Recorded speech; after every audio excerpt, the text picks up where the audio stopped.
Welcome everyone to Grim After Dark, the Frontline Gaming Network's weekly interview show where we hit the high points of the last week in the Frontline Gaming community, talk to the best players and content creators from around the world about the one thing we all love, Warhammer.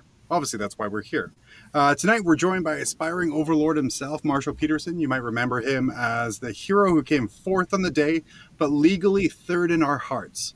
With a Necron list that managed to beat Admech, Sisters, Drukhari, before falling just short in the semifinals of the Lone Star Open. As we get started here, and before we bring in my wonderful co-host, I want to pull up an amazing review because I checked the comments. I'm a crazy person. Last week, we had a special episode of Taylor, where Taylor came on and talked about Godblight, which is the third book in the Dark Imperium trilogy, the big showdown between Guilliman and Mortarion and kind of the fate of the universe and the balance. And we had this wonderful comment to our video. If producer Val could throw that up there real quick. Yeah, so we have the recap of this story was so terrible. Missed out vastly important information and revelations. Also flat incorrect information. Why not just discuss the book and plot point instead of doing a dog turd of a recap? Well, first off, thank you so much for keeping this PG-13. Tyler, our editor, really appreciates not having to bleep some stuff out. And so that level of caring made me want to kind of pull this up here as well. And then I want to kind of touch on, well, what is a Taylor? What is Taylor? Are you supposed to leave there with an A to B cliff notes of what the story is? Hopefully. Maybe hopefully. But most often it's just going to be what he found interesting, what we found interesting, and kind of great parts of the story to the point where you can still go read that book. Because I don't know about you, but I hate going and listening to podcasts and be like, well, I can't listen to this one yet. Because if I do, I can't read this book, or it takes the Siege of Terra step away from me. But we are evolving. We are going to change the Taylor format up a little bit. So in a few weeks' time here, we're going to be going with a very special Taylor, which I'm not going to talk about right now. But there's apparently promo videos. There's hype stuff. There's stuff Val's been asking me to do for weeks, which is external shots. And it's going to be amazing. So I want to touch on that real quick. However, back to tonight, the important kind of fun thing here. My co-host, as always, is formerly one of the top players in Alaska. Now he's figuring out the big leagues of Idaho. If you watched any of the Charity Hammer coverage, you may remember him as one of the two jerks who played Admech. He's the master of the sensible chuckle, Danny McDivett. Danny, Charity Hammer was last weekend. You took part in the hardest GT ever. How did you do? Well, I went 1-1. Heck yeah! After a tense game with Seth from Signals of the Frontline, which we've been hyping, especially last week. We drew that game and then had to go to a tiebreaker. And then I got to play against Nick Nanavati. Nick Nanavati trashed me, so that was pretty dope. It's always good to see somebody like really implement the skills that top level players do to win games. And so super fun, learned a lot, had a really good time. Yeah, you were talking about all of like the cool little things that he was doing as well that you were like, oh, okay. There's kind of like, I haven't had to face that yet. Nope. So cool. Now I know that stuff exists. And I think my favorite thing is like, we're not going to tell you what it is, because that way when you play Danny on the table, he gets to pull it on you too. And that was for free. You learned that for free. I got a really discounted coaching session. So I really appreciate that. But yeah, what a great event. Raised a ton of money for charity. That's what's important. Had a really good time to boot, which was just really good time. And so if you haven't checked out any of that footage, I believe there's been a bunch more that's been uploaded. So you can check that out on YouTube on the various different channels that it was hosted on, whether it was Art of War or Best in Faction. I believe there was a Canhammer stream as well. So, or whichever of those you need to check out. You can check it out on YouTube and Twitch on your very own Frontline Gaming Network, which carried a lot of the games. Yes. They carried a lot of the games that were big supporters of the Charity Hammer event. After the weekend, $37,000 was raised, which is insane. I think the part that I was most excited about is Grim After Dark. We donate prizes. We want to do things to help the community. So Danny and I put our heads together and we're like, what can we donate that's going to really scream Warhammer? So we donated a luxury blanket from the Cinemark movie theater. That's correct. So literally, it wasn't something that we just picked up randomly while we were out enjoying ourselves. No, it was something that we found, we thought about extensively, and then we passed that along to the Charity Hammer viewer as something that really just screamed Warhammer to us. Yeah, yeah, absolutely. And then what another thing that was super, super great is at the end of Charity Hammer, everyone was celebrating making so much money for charity, and people put in stretch goals. So they were like, I know a couple of people were like, if it reaches $25,000, I'm going to shave off my beard to show solidarity for the kids. And there's people who were like, if it reaches $30,000, I'm going to do it. And then there's jerks who were like, if it reaches $50,000, I'll do it. Danny, what was your stretch goal for going beardless? So I was a jerk, but then I was peer pressured at the end. So if we make $40,000 after the fact, because I believe Colin is going to donate that much, or he's going to leave donations open. If we hit 40 grand, I will shave off my beard. So you'll see a beardless freak, if you will, here on this podcast / videocast in a week's time. I do have to get some headshots, and I would like my beard for that, like next week. But after that, that's totally fine. We'll get rid of all of it. I'll be a nice seal that anybody could wallop. And if you reach $40,000, Danny will take his permanent school IDs that he has to use 4 years beardless. And like he was saying, instead of bearded freaks on the show, you see a beardless freak over there, hopefully. That's right. Fingers crossed. Let's make that money. tinyurl.com/charity hammer. You can go there. It's still open. Check out the footage on the Frontline Gaming Network that we put out there. Some really good stuff. This week, Kill Team came out, and GW, as amazing as the queue system was, we're going to go right past the Hexfire stuff because it Hexfired out of there really quickly. Now, Kill Team, they're saying something a little different, right, Danny? Yeah. So part of the announcement that Kill Team was coming out with were when they made a specific article about the availability of Kill Team, which I thought was really good. It really addressed a point that GW hasn't addressed in quite some time. In that making sure that any releases that they come out with in the future, special edition box sets, things like that, there'll be enough printed for everyone, which I think is great. It kind of helps to tamp down on the FOMO that appears when somebody is, or that happens when somebody doesn't really get the box that they really wanted. So pretty excited about that. I even looked for negative comments about it, and I found like none because, I mean, obviously this is a good thing. It's all good for everybody. So that's really disappointing. There was no negative comments, but the Frontline Gaming Network Style Guide does say that third-party sales at inflated costs are really bad and should not be promoted whatsoever. So good guy GW, ensuring that on release weekends you can get the stuff that you want to get. Absolutely fantastic. And then on top of all of that, we got a preview of the brand new, all terrible, awful army Codex Black Templars, or Supplement Black Templars, because they're not good enough even for a full book. I can't stand them. But new Emperor's Champion's coming, and he's Primerified. Yeah, he looks great. I mean, I like Black Templars, unlike John, who's just a heartless sycophant of salt. Yeah, I mean, there's something really appealing about a specific faction that goes out of its way to do the opposite of whatever it's been told to do by the Emperor, the Imperium, the Codex. All of that stuff is super cool. And it's then garbage and should be crumpled into a ball and just literally tossed right out. And I know if it's me and I'm Gulliman and I've come back, I came back and kind of was like, okay, I'm going to make the Imperium all better again. And oh, you Black Templars over there, I guess you guys are still cool. Have some Primaris to keep ignoring rules with. Yeah, and they did.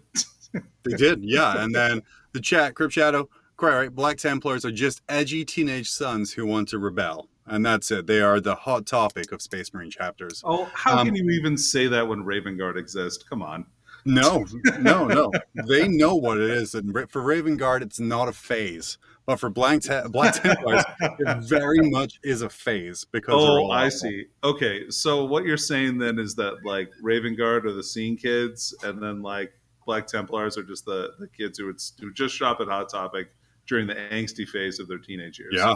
Yeah. I mean, mom wouldn't buy them that new BMW, so they have to really lash out and get a My Chemical Romance CD. Yeah. Yeah, absolutely. They did, however, produce my favorite meme of the week, which is just a wonderful call on what was standard Imperial Fist battleware in the 30th millennium, but now is exclusively Black Templar. And if we can have that up on the screen. Yeah, this wonderful thing here. It's the Wiimote. So yeah, his sword is chained to his hand, and it looks exactly like the Wiimote loading screen, saying "Be careful, or you're going to hit some stuff down." What do you feel sort of about that safety bracelet that Black Templars have to wear, Danny? I mean, look, if I'm gonna go into combat and I'm afraid I might lose my sword, it's pretty silly not to chain it to your fist. I would say anybody who doesn't is just not thinking practically. Like if I need to keep if I needed to keep a permission slip around my neck as a kid, like my mom would pin it to my chest. So it only makes sense So, so that these guys have swords pinned to their arms. Yeah, The Black Templars are your Space Marine chapter equivalent of the kid who needed the note pinned to his jacket because he would correct. forget about it. So Absolutely. as they're getting ready to crusade, like their tech priests are sitting there like pinning their weapons onto them, like they have a bolter on a chain, like they have their sword in a chain, and be like, okay, don't lose these now. There's going to be like 3 or 4 Black Templars, the only ones who survive the crusade who come back. They go, oh, I lost my bolt gun somewhere. They're Well, and awful. the chained grenades proved to be problematic, so they discontinued the use of doing that. Yeah. Yeah, for sure. It's idiot mittens. That's all it is. Thank you, K.R. Quinn. That is absolutely right. Black Templar idiot mittens, now in Primaris size for your viewing needs. But you know what? We've rambled on long enough about how terrible our reviews are and how really similarly terrible and deservedly so Black Templars are. And we will continue this crusade against Black Templars, ironically, right up until the book comes out, because they deserve to not have a book. And I look forward to going away in 10th edition. My hatred of Black Templars is that strong. But let's bring on Marshall Peterson, fresh from his heroics at LSO, being that inspiring overlord that Spiky Bits warned us about. Marshall, how are you doing today? I'm doing great, Johnny. How are you? I mean, I'm just loving life right now. Yeah, I got to get my Black Templar rage off my chest. They are awful. And then, yeah, good to have you come on in here to talk about your Black Templar. Black Templars. Oh, no. Oh, no. Oh, no. It started not like this. It's all Black Templars. It's all Black Templars now. It's just whatever I look at now is a Black Templar. But your Necrons, you took Necrons to Lone Star Open, Frontline Gaming's first kind of giant event in Texas.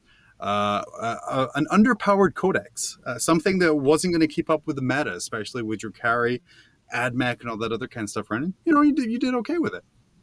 I think I did well. I did better than I thought I was going to do. Got towards the end, got to play against a lot of top ranked and very, very fun players to play against. So it was a great time, a great weekend. Yeah. So like you start obviously kind of like you start with random pairings, and then the further you get along, the better the games get. Or no, the better the games get, even that's just super rude to your opponents. The harder the games get. What was it? What were you feeling kind of as you were progressing up? Like what was the difficulty increase round to round? Oh, it was definitely exponential. I mean, just if you looked at it mathematically, it would be double every time. And it honestly kind of felt that way, especially since I just never got an easy matchup. Man, it was just, I believe I went just Mechanicus round one, then I played Sisters, Custodes, Dark Eldar again. Yeah, It so just wouldn't let up. I have the list here. I actually did a little bit of prep for this here. So yeah, you went up against Mechanicus round one, which no one ever wants Yep. to see on a pairing sheet. You had Sisters round two, Dracari round three, Custodes round four, Dracari again, Sisters again, White Scars, and some Eldar jank. It was not an easy win path. Yeah, definitely. It was everything that my list was ready to face, but didn't want to. So you say that your list was ready to face it and you designed this sort of in a certain way. Um, what did you do to kind of make your list ready for these meta breaking kind of like giant big dog codexes? Well, I looked at the armies that people are playing right now, and it seems like they're honestly playing a little bit like a game of chess. It's very much an idea of trading, where everything is not very durable and extremely lethal. And the idea that they're playing with is just, look, I have more things that I can throw out and let die than you do. That's how Drukhari wins. And Mechanicus plays a similar game where they say, I can just kill anything that you throw out. And so I basically built a list that was designed around the idea that there would always be a fair enough chance that I'd come out on top on that trading game. And so if you look at the list, it might look really weird. Like, why are there 9 Lich Guard, right? Why not just 10? Well, it's partially per points, but it's partially because if you throw an entire squad of Mechanicus at a squad of 9 Lich Guard, they actually have a pretty good choice of having one of them left. And so I essentially teched into this idea where I played very similar to Close Combat Death Guard, but with the mentality that every time that the coin flip lands on my side, I get a full unit back. And that was the main advantage that I tried to push on. Because Necrons, sure, they're a pretty low down codex. And if you look at them competitively, it's hard to compare them to other armies. So you really have to focus on what that makes them comparatively better, which is something that only that army can excel at. So what about your list gives you a whole unit back when you go down to like a few models? What are the things that really kind of trigger that process?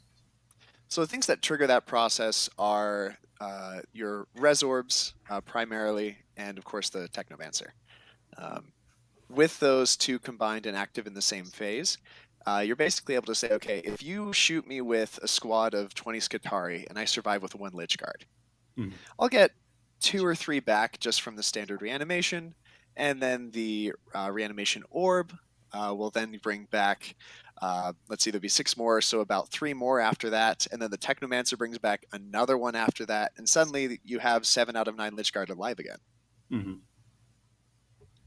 So that's kind of the idea the list was built around, as well as the idea that I took a couple more HQs than most people are used to, and I skipped past the Catacomb Command Barge, with that same mentality in mind, where I try to have as many coin flips that some land on my side. And one very good coin flip for Necrons is you have OBSEC characters that can reanimate on a 4-up. Gross. So if you just need that objective over there, all you have to do is throw a character on, like my Locust Lord, that everybody was wondering, what does the Locust Lord do? It sits on that objective and says, okay, kill me, 50-50 shot that I reanimate, and I hold this objective anyway. And I just let all those coin flips fall through the air, and every single one that landed on heads pushed the game slightly forward in my favor. That's awesome. So was your entire list essentially objective secured? Yeah, it's the dynasty where everything is objective secured except for the Catan, which is a really weird addition. But No, and speaking of your Catan, you did use that in really interesting ways. Like a lot of, I know when the Ocho was covering the event, the Camilleri and the other commentators were talking about how effectively you used your Catan. Like, how did you use your Catan?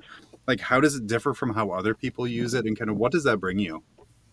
yeah, so most of the time when you hear about a Catan, you're thinking of the Nightbringer. It's something that launches forward, kills as much as it can, and then just kind of dies and explodes. I used my Catan more as a Basilisk and an objective deterrent. With Sky of Falling Stars, you're killing an average of 5 Skitarii a turn. And so essentially, he was just this Basilisk to say, look, when these coin flips are falling, fair enough, my Lich Guard squads, they're not going back up to full strength. They're falling down to 7, then 5, then 3. And what he's good at doing is choosing up to 3 units and saying, okay, you guys are doing the same thing. You might be weakening me down slowly, but you're falling down at the same rate. And you can't hide from it because it's out of line of sight. It's very consistent. And just saying, okay, I'm going to bring you down with me so I can keep that average at my level. Because on average, they'll kill everything I have, but it's right at the middle of the bell curve. So half the bell curve is mine.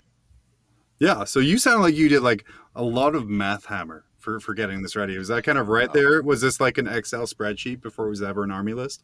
Very similar, yeah. It had a lot to do with that, looking at what units could actually survive, because Necrons, the only thing that they really have that puts them apart is their reanimation protocols. And everybody's saying, man, reanimation protocols just doesn't work. Blocks of warriors don't survive.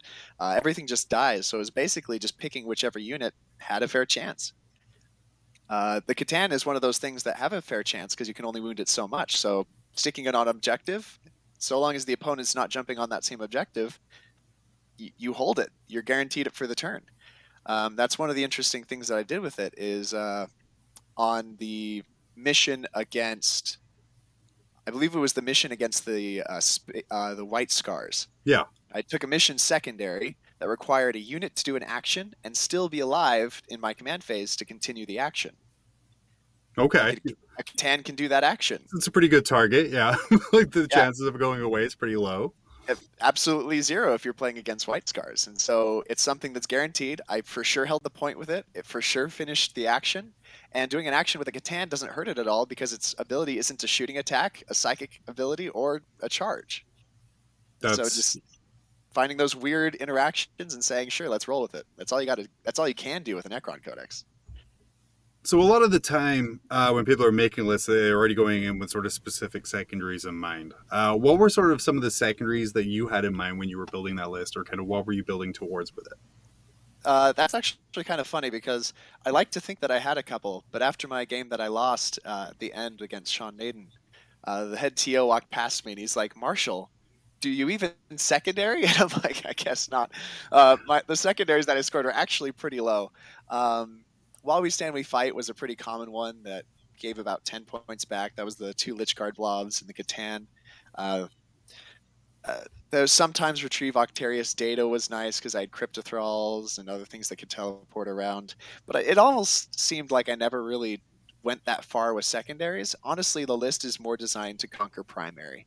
Because when you're a early codex or a codex that isn't part of 9th edition yet, you really just got to play that primary mission, and that's the big thing that sets Necrons apart is the ability to have all that OBSEC. So is that something you feel like you max primary like most of the time there? Almost every game, yeah. Yeah, that's why. I mean, I guess if like every unit in your army is OBSEC, that's super helpful, especially if you have a unit in your army that you can't really successfully kill in a turn. That's pretty gnarly as well. So outside of your 2 losses at the LSO, this is going to get real confusing the more events we start to add in here, guys.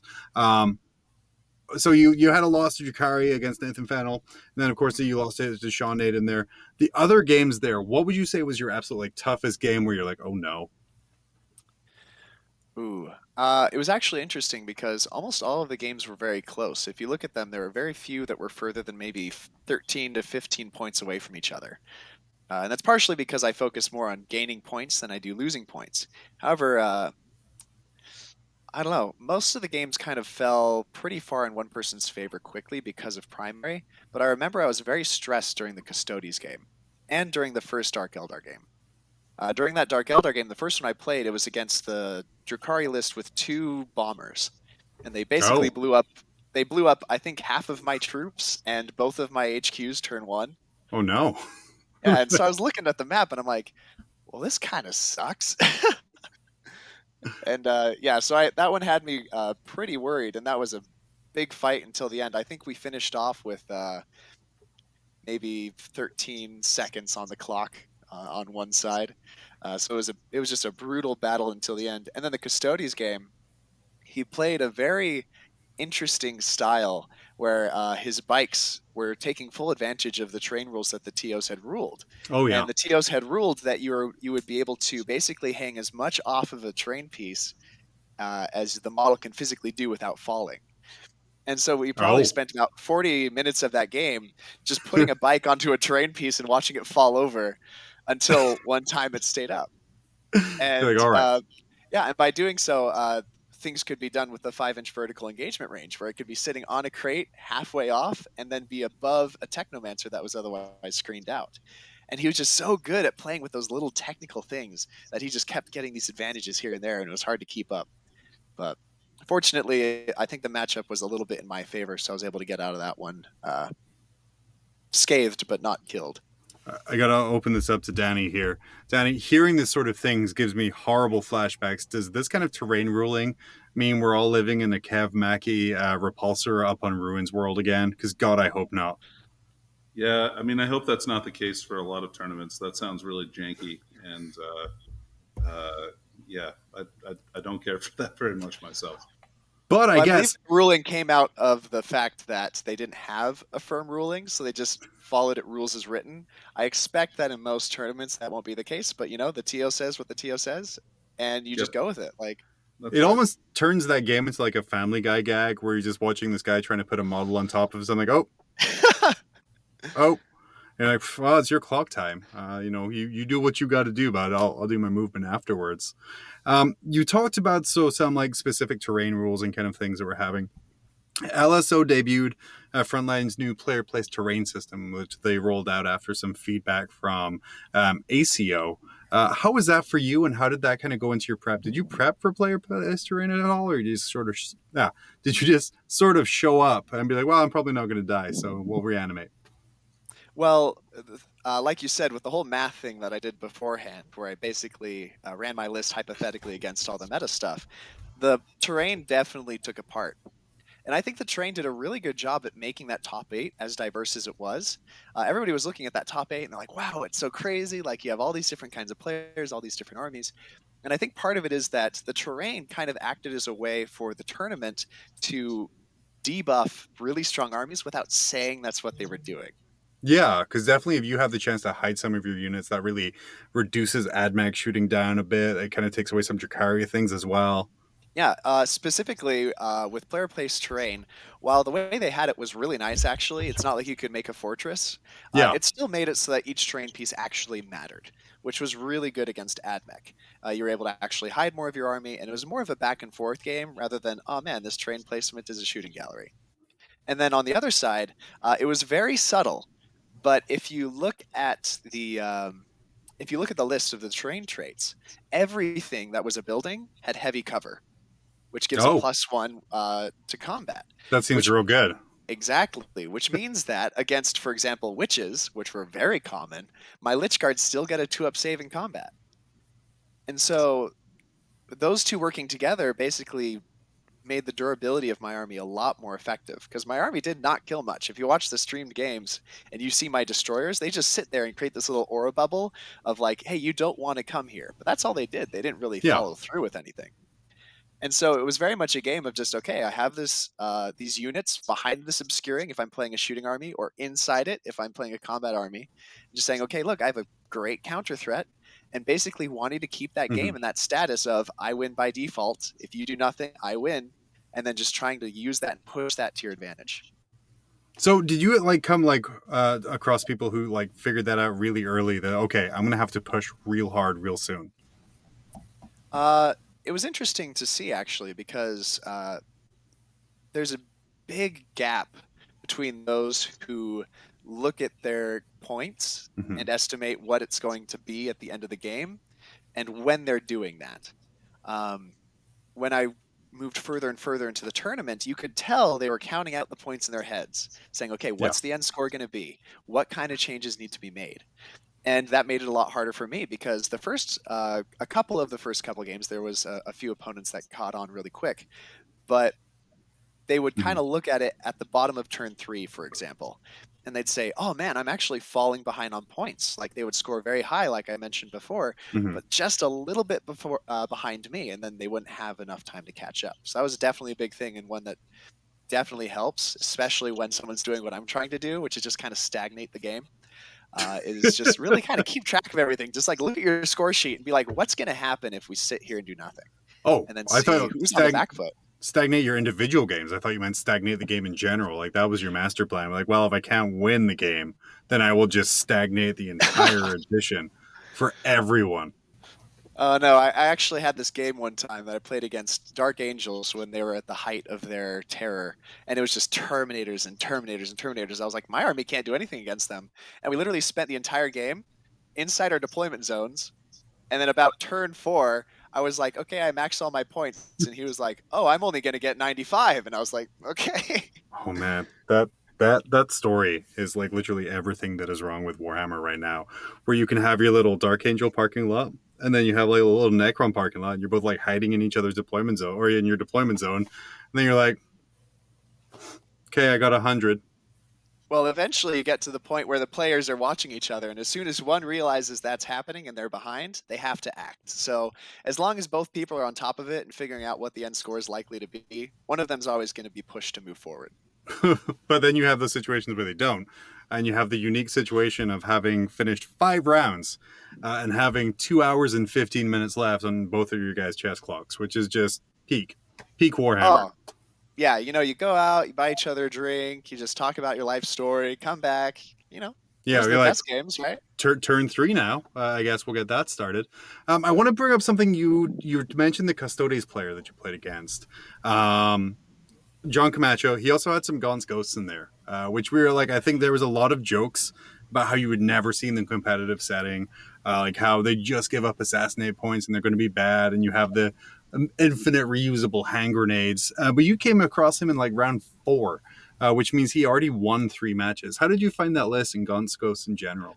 So Gaunt's Ghost in that list actually played a really funny role. First of all, I would like to point out that my opponent was a very courteous, like moral person who would not use that grenade rule. I asked him at the beginning, I was like, okay, is Gaunt throwing infinite grenades? Do I need to just make this little 14-inch bubble around him? He's like, no, I'm not doing that. And you got to think, poor John Camacho probably heard that 6 times over the weekend or 5 times over the weekend. And like, yeah, nope, not doing that. Thank you. It's like, don't worry about it. That's not what I'm doing. But it was very smart, like you look at them and they're durable for their points. And I looked at it and I thought to myself, why is this in his list? And I sat there looking at my secondaries for a minute and I thought to myself, he wants me to take Assassinate. And so I looked at him, I said, this is just a trap to take Assassinate, isn't it? And he just smiled and nodded his head. He's like, 2 of my opponents have taken Assassinate. It's like he had like 5 Dreadnoughts in his list and all these Custodes. And it's like this front line of just brawlers. And then he could just put Gaunt's Ghost at the very back of the table and never lose him. And he's like, yeah, most of my opponents, the majority of his opponents would take Assassinate and then stare in horror as Gaunt's Ghost deployed back line on the field behind all these Dreadnoughts. How do you feel about like Assassinate? Because I know like I mainly play Death Guard here, but like I always love it when my opponents take Assassinate because I'm like, what's kind of a trap secondary? Because like you think you're going to get it, but you're probably not. What's your take on Assassinate? Do you think it's like a trap secondary? Because I know you run kind of character heavy with your Necrons too. Yeah, Necrons are especially kind of a trap secondary with Assassinate. Though my opponents did tend to get about 9 points with them, but which again just plays into the idea of it's a good score, but not quite good enough, which was a good trap secondary for me to play. Personally, Assassinate really didn't matter that much unless if I already lost the game, because if you can target my characters, you already killed my whole army. And so Assassinate for me is kind of this thing where it's like, if one of you is very confident, it's just a way to say, you know what, I might as well get 15 on a secondary. Why not? Yeah, absolutely. I mean, everyone seems to think it's like it's worth the try, but like you see most of the lists that give it up are giving it up for like a very specific reason. And it's generally not because they think they're going to give up 15 points a turn. Post Lone Star, we've started to see your list like appear in a lot of places in a really kind of similar way. What is that like, kind of like Excel spreadsheeting yourself to like a 4th place list and then seeing it sort of all over the place on BCP? Yeah, it's been really interesting to watch, actually. It's really fun for me to follow along with the win-loss ratios that come with it.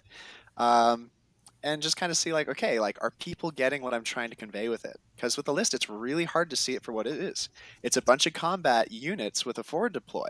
And the first thing people think is, oh man, this is like a lot of other Necron lists that come up with a bunch of Wraiths and Scarabs, where the whole idea is rush the board with OBSEC and try to survive with it before your opponent beats you on points. And if you play that with this list, it just does that, but worse.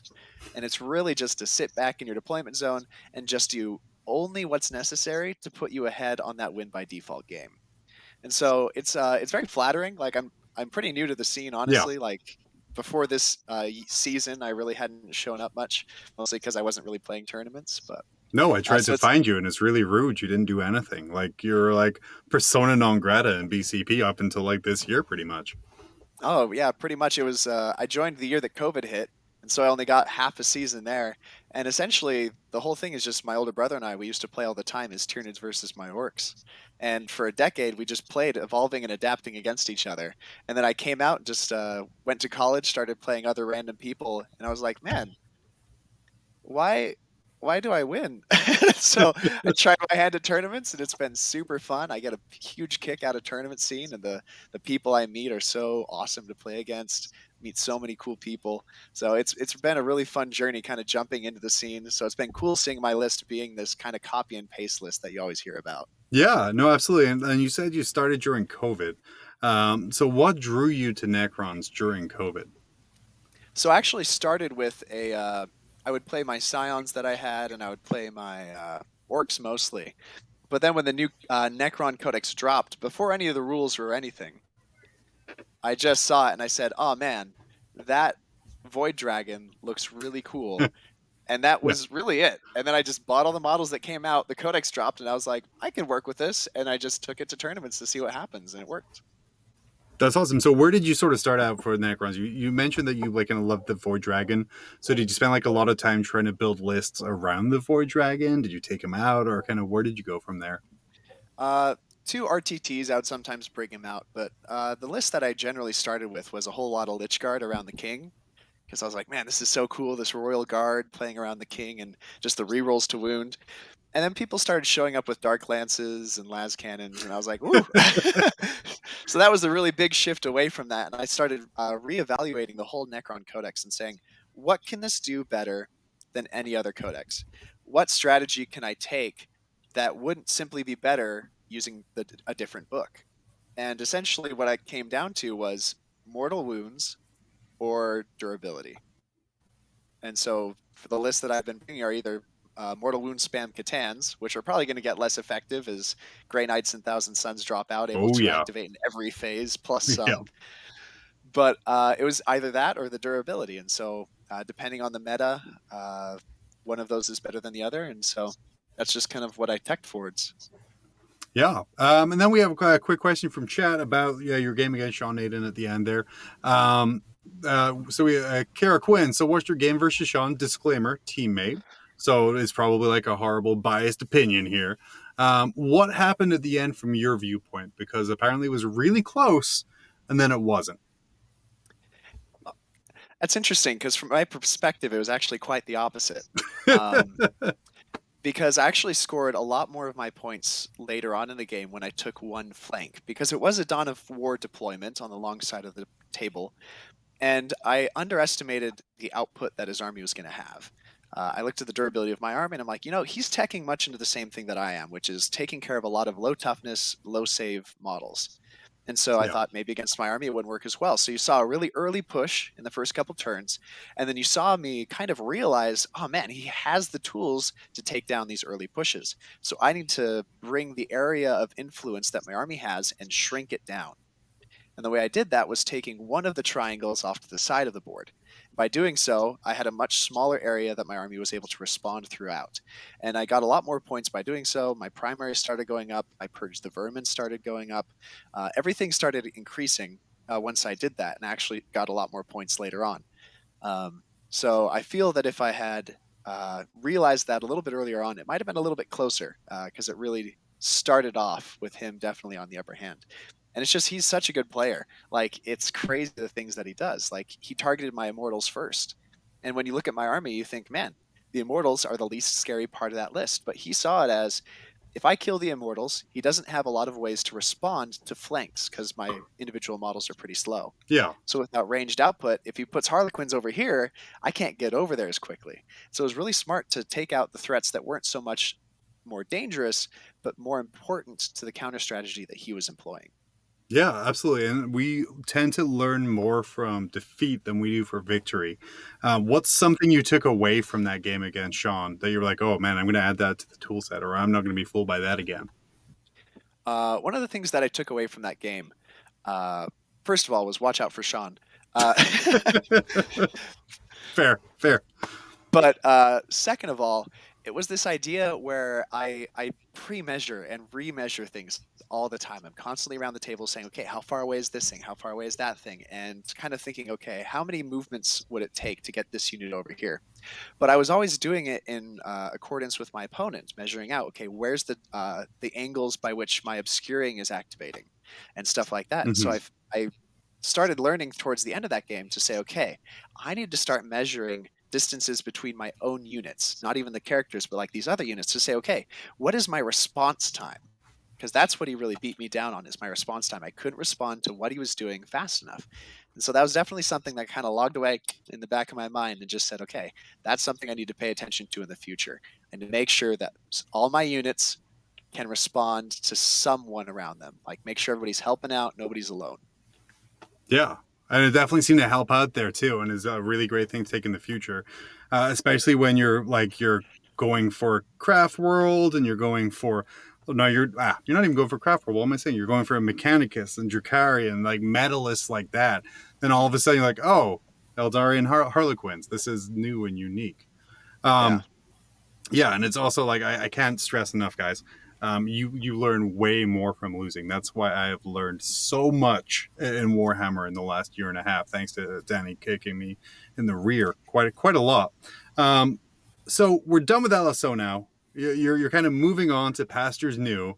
You're returning the Necrons back to the tomb. Am I right? Unfortunately, yes. Like I mentioned before, I have been playing orcs for a decade longer than I've been playing Necrons. And it was always a plan to switch over to orcs. With Necrons kind of slowing down on the tournament scene, it's a lot more comfortable. I don't have to defend my standing as much. And I'm actually taking an orc list to a major. It's the War Games for Warriors. It's actually another charity event that's happening over here in Utah. So I'll be taking those there this Saturday, seeing how my orcs can play out. I think there's still some play that can be done with Necrons. I'll probably bring them to a couple more RTTs, but yeah, for now they're just kind of taking the back seat as I explore new horizons with the law. So you obviously got a hold of the Beast Naga box by hook or crook, and you have sort of an idea of how that's going. Where's the Excel spreadsheet at for the orcs? What are we seeing as like something you're like, okay, that is super cool? Because we see a lot of people talking about like the deck jets and like the war bikers having 10-shot seats and all the cool little obvious jank things. What are some cool things you're noticing from that book? So the cool things that I'm noticing from that book is the amount of quick strike that you can have, which is kind of just something that I have in my head, where basically you can say any unit can activate at any time. Mm-hmm.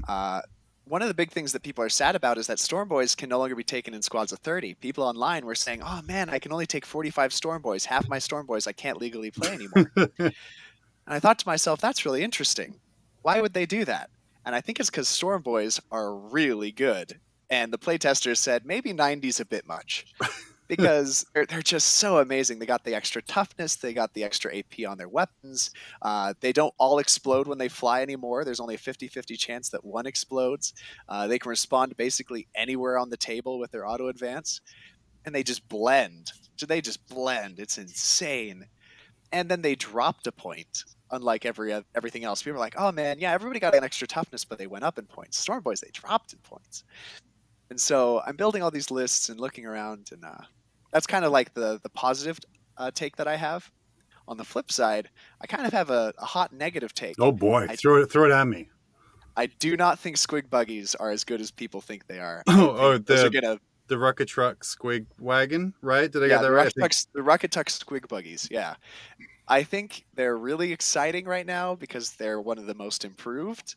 But most improved doesn't always mean the best, and just pumping it out, the math on it is just kind of pitiful. If you're running about 4 Rocket Truck Squig buggies and you're shooting at another orc army, which is probably going to be a common matchup, you're only going to be killing about max 6 models if your opponent's smart, and it's just not really worth the return, especially if the game is who has more assets to play with on the midboard. Sure. So I don't know. I could be wrong. I've been wrong before, but that's my first initial hot take, is that I'm watching all these games at Charity Hammer. I'm like, I don't think these squig buggies are doing as much as people want them to. They did seem to be like the new hotness out of the gate. But you heard him, like Storm Boys. And thankfully, because they cut that unit size down in half, They'll hopefully be going not for ridiculous amounts of money on eBay, because people are now going to have seriously an amount of orcs that they're not allowed to take anymore. Um, Marshall, where can people find you? What do you do? What do you want to promote? All right, well, probably the easiest place to find me is holyterragaming.com. I actually run a painting studio. We've done work for Tabletop Titans. We have quite the queue coming out, but we have more painters coming in to compensate for it, so feel free to join us over there. We've got a lot of competitive prices. We're based around the idea that people want entire armies painted. So if you don't want to pay $20 per model, we're a good spot for you. Absolutely, they will charge you 40. No, I'm kidding. And so your main thing is through that. You can catch him in his RTTs and the GTs coming up. Any majors coming up for you travel wise? Yeah, for now I know that I'm going to the War Games for Warriors. I'm going to be over at Southern California Open. I'm going to be at the Las Vegas Open. Yeah, lots of all those tournaments. I'm going to be there. So yeah, you should be seeing me around as long as I don't tank with the orcs. Well, then you will be seeing me around. Absolutely. Marshall, thank you so much. For Grim After Dark, we're going to wrap it up for this week here. Next week, we're going to have on Tim Penny of the Florida Man podcast, and we are going to talk about the GW Open that is this weekend. The famed plexiglass terrain and how that worked out and his experience there at the event. You can definitely check that this weekend on stream. GW Open coming out of Florida. It's going to be, I think, a really good event. No new orcs, but that's okay. But yeah, for Grim After Dark, I've been John. My co-host, as always, has been Danny. Marshall, thank you so much for coming on. We will see you next Tuesday.